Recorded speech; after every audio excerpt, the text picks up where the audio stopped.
सभी पदाधिकारियों का भी आभार व्यक्त करता हूँ। आप लोगों ने मुझे 2 मिनट का समय दिया और हम 10 बजे से ही यहाँ पर उपस्थित हैं।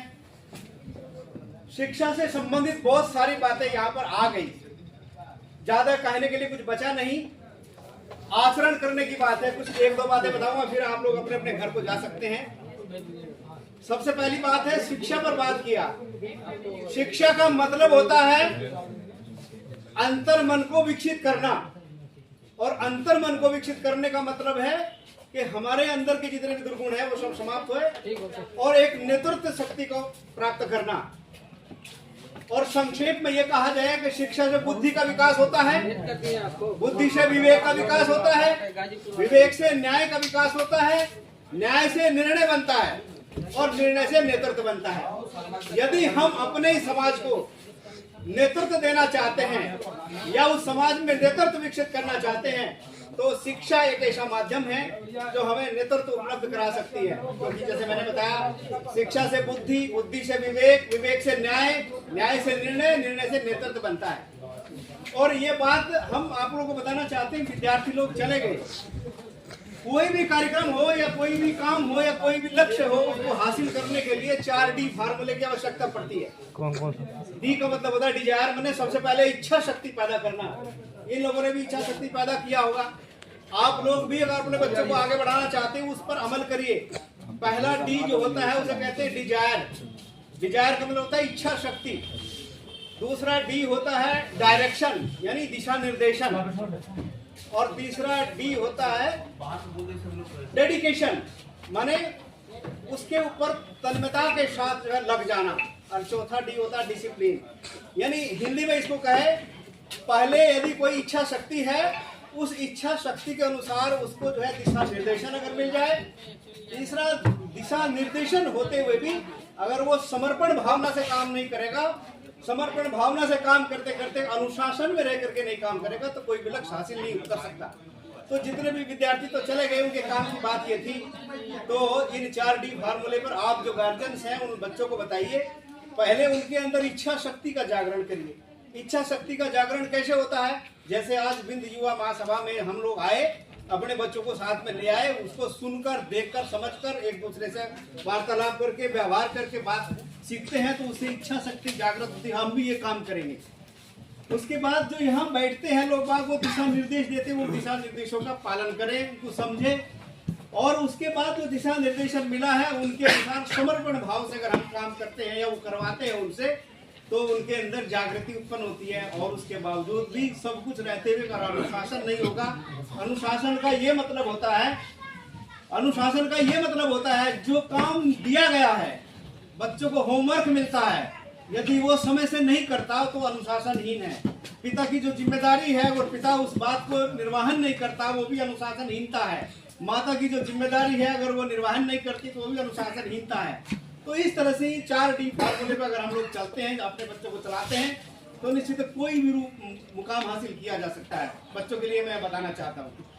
और जो सबसे बड़ी बात है, जो आजकल जो है एक बहुत बड़ी समस्या में घिरते चले आ रहे हैं, गार्जियन भी इस बात को नहीं समझ पा रहे, आखिर बच्चे पढ़ क्यों नहीं रहे हैं, बच्चों के अंदर जो है नेतृत्व क्षमता विकसित क्यों नहीं हो पा रही है। उसके पीछे का एक ही कारण है, LKG के बच्चे थे यहाँ बहुत ज्यादा, UKG के प्राइमरी के बच्चे यहाँ आए थे, उनसे मैं शुरुआत करता। आप लोग के घर में बच्चे होंगे तो कॉलेज से या इनके स्कूल से होमवर्क मिलता है, तो होमवर्क करवाने के लिए माता में से, पिता में से, भाई में से, बहन में से कोई उसके साथ बैठता 2 घंटे का होमवर्क करवाता है। तो होमवर्क करवाते करवाते उसको निरंतर ये बात करते करते करते करते उसके सिटिंग कैपेसिटी बन जाएगी, उनकी बैठने की क्षमता बन जाएगी। जब बचपन में बैठने की क्षमता अगर बन गई तो वो जीवन भर उसकी बनी रहेगी। यदि उसे बैठने के लिए नहीं कहा गया तो जिंदगी में कभी वो बैठ ही नहीं पाएगा। और ये जिम्मेदारी बनती है गार्जियन की। गार्जियन में माता हो सकती है, पिता हो सकते हैं, भाई हो सकते हैं, बहन हो सकती है, या कोई उनका ट्यूटर टीचर हो सकता है। डेली उनको जो है अपने काम के लिए बैठाया जाए, ये कहा जाए तुम अपना होमवर्क पूरा करो, तो यहीं से प्राइमरी से ही नींव मजबूत हो जाएगी और आगे हायर एजुकेशन तक जाते जाते अपनी बात को कर लेगा। दूसरा, सब लोगों के दिमाग में जो है गंदगी हमेशा रहती है। बहुत सारे लोग, जैसे अभी मनुवादियों की बात चली, उन्होंने एक बहुत बड़ा षड्यंत्र जो है चला रखा है। वो कहते हैं कि जो भाग्य में होगा भाग करके आएगा। और जो भाग्य में नहीं होगा वो आकर के भी भाग जाएगा। ये लाइन हर आदमी के मोबाइल में व्हाट्सएप के माध्यम से घूमती रहती है। ये एक तरह ये समाज को दबा के रखने वाली बात है। ये मैसेज कभी कोई फॉरवर्ड ना करे। भाग्य किसी के में नहीं होता। जो कहते हैं जो भाग्य में होगा भाग करके आएगा, और जो आकर के भी भाग जाएगा नहीं तो नहीं होगा। तो यहाँ मैं बताना चाहता हूँ, कोई भी भाग्य में लिखा नहीं होता, भाग्य बनाने से बनता है। शिक्षा हमारा भाग्य बनाती है। जैसे मैंने बताया, शिक्षा से बुद्धि, बुद्धि से विवेक, विवेक से न्याय, न्याय से निर्णय, और निर्णय से नेतृत्व बनता है। एक सीढ़ी, एक चैनल है। तो भाग्य इसमें कोई काम नहीं करता। तो उस अंधविश्वास और पाखंड को छोड़ दें, इसके पीछे चलने की जरूरत नहीं। इस तरह का कोई मैसेज आए उसे फॉरवर्ड करने की कोई आवश्यकता नहीं है। इससे समाज जो है कुंठित होता है, और समाज जो कहते हैं जब भाग्य में होगा तो आप हमारे घर बैठे आ जाएगा, और जो भाग्य में नहीं होगा हमारे हाथ से भी चला जाएगा। तो इस मैसेज को आप लोग एक डंप कर दिया जाए। एक बात और बताना चाहता हूँ, बड़े बड़े गार्जियंस लोग बैठे हैं, उनके दिमाग में ये बात चली, हम जो आज कष्ट भोग रहे हैं, बिन बिरादरी में जो जन्म लिया है, या गरीबी में जो जन्म लिया है, या हम दीनहीन मलिन जीवन को बिता रहे हैं, ये हमारे पिछले जन्मों के कर्मों का फल है। ये पिछले जन्मों का कर्मों का फल नहीं है, ये यहीं के चालाक धूर्त मक्कार लोगों की बनाई व्यवस्था का फल है, जो आज हम इस तरह का झेल रहे हैं। तो ये बात हमें विश्वास करना होगा अपने दायित्व पर, अपने कर्तव्यों पर, अपनी शिक्षा पर। आज बाबा साहब भीमराव अम्बेडकर हमें शिक्षा व्यवस्था उपलब्ध ना कराते, अधिकार ना दिलाते, आज हम पढ़ करके प्रोफेसर होकर नहीं बोलते यहाँ पर जो है। तो अपने दिमाग से ये बात एकदम से निकाल दो। हमारे पूर्व जन्मों के कर्मों के फल हमको यहाँ भोग रहे हैं हम लोग, और गरीबी इसी की का परिणाम है। ये मैन मेड चालाक धूत और मक्कार लोगों की बनाई व्यवस्था, इसे एकदम से त्याग दो, अपने दिमाग को निकालने की आवश्यकता है। सबसे बड़ा संदेश ये। दूसरी बात बताना चाहता हूँ, जैसे गार्जियन लोग हैं यहाँ, शिक्षा जो है किस दिशा से दी जाए। जैसे मैं एग्रीकल्चर का विद्यार्थी हूँ, और कृषि ऐसी है जो पूरे संसार को, पूरे जितनी जीव जंतु है सबको भोजन उपलब्ध कराती है। पेड़ पौधे, पशु पक्षियों को, जानवरों को, आदमियों को, सबको भोजन कराती है। और एग्रीकल्चर एजुकेशन जो है बहुत अभी ज़्यादा विकसित नहीं हो पाई है जितना होना चाहिए था। और आज भी कृषि शिक्षा में बहुत बड़ा जो है भंडार है नौकरियों का।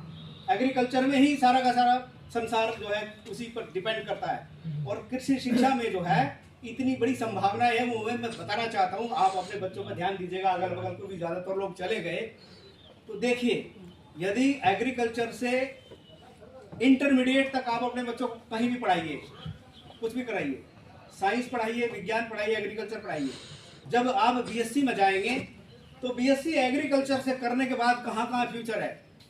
पूरे देश भर में 6 लाख से भी ज़्यादा गांव हैं, और कोई गांव ऐसा नहीं बचा होगा जहां बैंक ना हो। कोई गांव ऐसा नहीं जहां बैंक नहीं है। और उस बैंक में एक आदमी होता है डेवलपमेंट अफसर, एक होता है एडीओ एग्रीकल्चर, एक होता है उसका विकास अधिकारी। 3 आदमी एग्रीकल्चर के रखे जाते हैं लोन उपलब्ध कराने के लिए। तो बीएससीएजी किया हुआ लड़का रहेगा उस पद पर, केवल बीएससीएजी लड़का लिया जाएगा, दूसरा कोई लड़का नहीं लिया जाएगा। तो एग्रीकल्चर एजुकेशन का फ्यूचर इतना ब्राइट है। दूसरा जो है, हर ब्लॉक में जो है एक किसान सहायक होता है, हर ब्लॉक में एक एडीओ एग्रीकल्चर का होता है, और हर जगह, हर जिले में एक कृषि विज्ञान केंद्र है, और हर जगह पर, हर ब्लॉक में जो है एक जो है टेक्निकल होता है, कृषि तकनीकी सहायक। तो उसके लिए बीएससीएजी क्वालिफिकेशंस है। तो बम्पर तरीके से एग्रीकल्चर में वैकेंसी आती है। अपने बच्चों को एग्रीकल्चर एजुकेशन की ओर बढ़ा सकते हैं। ये बहुत बड़ा ब्राइट रास्ता है। ये तो हो गया बीएससीएजी करने के बाद। जब एमएससीएजी कर लेगा, एमएससी पीजी कर लेगा, तो वो एग्रीकल्चर साइंटिस्ट बन सकता है। हर जिले में प्लांट प्रोटेक्शन अफसर होता है, पीसीएस अधिकारी रैंक का होता है, उसकी क्वालिफिकेशन बीएससीएजी ही है। और 602 कितने जिले हैं? 72 से, मतलब 80 के आसपास जिले, 166 के आसपास जिले हैं। अब ज्यादा हो गए हैं, पहले 72 थे, 75 अब तो ज्यादा जिले हो रहे हैं। तो एक जिले में एक प्लांट प्रोटेक्शन अफसर होता है पीसीएस रैंक का। तो एक आदमी की जरूरत पड़ेगी तो इतने पीजी आएंगे कहाँ से? और जितनी एग्रीकल्चर यूनिवर्सिटीज हैं वहाँ पर बहुत सारी एग्रीकल्चर कंपनियां आई हुई है। यदि कोई बीएससीएजी एमएससीएजी करता है लड़का, 20,000 25,000 रुपए की नौकरी प्राइवेट कंपनी में ऐसे भी रोजगार पा सकता है। तो आजकल एग्रीकल्चर का फ्यूचर इतना ब्राइट है। आप अपने बच्चों को पढ़ाइए और बढ़िया जगह से पढ़ाइए। उसके लिए दाखिले कहाँ हो जाते हैं? एक कॉमन टेस्ट होता है एग्रीकल्चर का, नेशनल टैलेंट टेस्ट के नाम से उसको जानते हैं, और वहाँ फॉर्म भरा जाता है।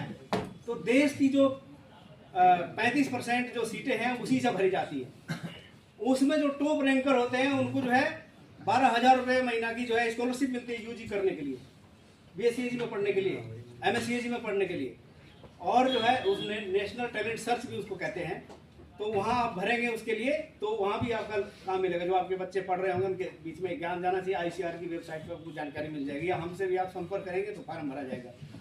दूसरा क्या होता है, जो BSc करते हैं तो JRF की RSRF की बात तो डॉक्टर साहब बता ही दिए, तो आपको पता ही चल गया होगा उस चीज़ के लिए। लेकिन ये बात मैं आपको बताना चाहता हूँ, इससे बहुत ज़्यादा लोगों को ज्ञान नहीं है इस चीज़ के लिए कि BSc करने के लिए इंटर के बाद जो है अखिल भारतीय स्तर पर जो परीक्षाएं कराई जाती है उसमें से 15% लोगों को जो है फेलोशिप दी जाती है पढ़ने के लिए, हॉस्टल फीस के लिए, और एग्रीकल्चर 300 से भी ज़्यादा यूनिवर्सिटीज़ हैं उनमें उनको दाखिले मिलते हैं। देश भर में कहीं भी उसका एडमिशन हो सकता है, तो आप लोग इस पर जरूर ध्यान दीजिएगा, जाइएगा।